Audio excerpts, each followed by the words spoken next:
আসসালামু আলাইকুম। প্রিয় তৃতীয় গণক বিজ্ঞপ্তিতে সুপারিশপ্রাপ্ত শিক্ষক ভাই বোনেরা,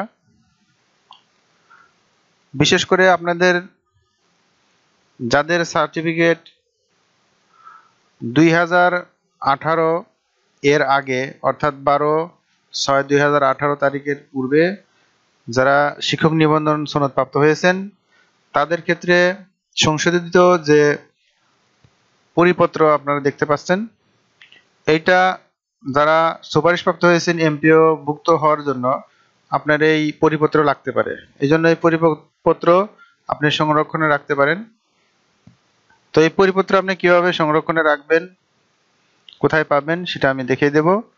তো এর জন্য প্রথমে আপনি আপনার কম্পিউটার বা মোবাইল যাই হোক ব্রাউজারের মাধ্যমে এখানে নিউ একটা ট্যাব নেবেন, নিয়ে মাউসের যে ওয়েবসাইট আছে সেই ওয়েবসাইটে যাবেন। এখানে দেখেন এই যে মাধ্যমিক শিক্ষা ও শিক্ষা এটা আছে, এখানে যে shed.gov.bd এখানে গেলাম। যাওয়ার পরে দেখুন এই ওয়েবসাইটে আসবেন। এখানে আসার পরে এখানে দেখেন আদেশ, প্রজ্ঞাপন, নীতিমালা, পরিপত্র। এর মধ্যে দেখেন এই যে আদেশ প্রজ্ঞাপন, এর মধ্যে এই যে মাধ্যমিক।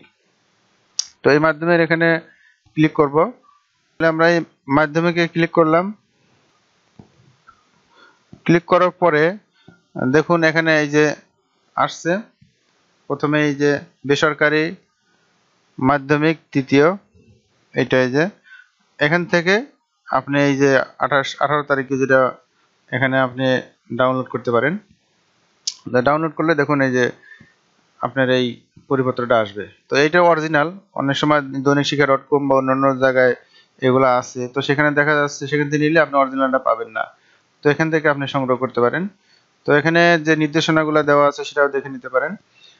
এনটিআরসি এর তৃতীয় নিয়োগ বিজ্ঞপ্তির আওতায় নিয়োগ সুপারিশকৃতদের মধ্যে যারা সুপারিশ প্রাপ্ত হয়েছেন তাদের কথা কিন্তু বলছে।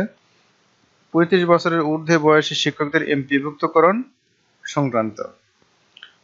এখন এই যে এখানে দেখেন বলছে যে মাননীয় উচ্চ আদালতে দায়েরকৃত বিভিন্ন রিট পিটিশনের প্রদত্ত আদেশের প্রেক্ষিতে বেসরকারি শিক্ষক নিবন্ধন ও প্রত্যয়ন কর্তৃপক্ষ এনটিআরসি এ কর্তৃক 30/3/2021 তারিখে জারিকৃত তৃতীয় গণক বিজ্ঞপ্তিতে 4 নং অনুচ্ছেদে মহামান্য সুপ্রিম কোর্টের আপিল বিভাগের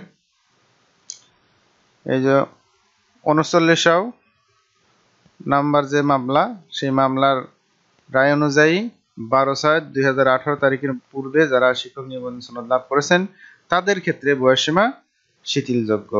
এবার আসলে বুঝতে পারছেন আপনারা যে 12/6/2018 আগে যারা, অর্থাৎ 1 থেকে এখন 13 হয় না 14-15 যাই হোক, এরা পাবে।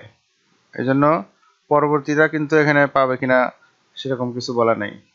তো যাই হোক, আপনারা যারা সুপারিশপ্রাপ্ত হয়েছেন বিশেষ করে তাদের এখানে কাজে লাগবে, এবং যারা 18 সনের আগে সনদপ্রাপ্ত হয়েছেন তাদেরও সনদের মেয়াদ শিথিলযোগ্য।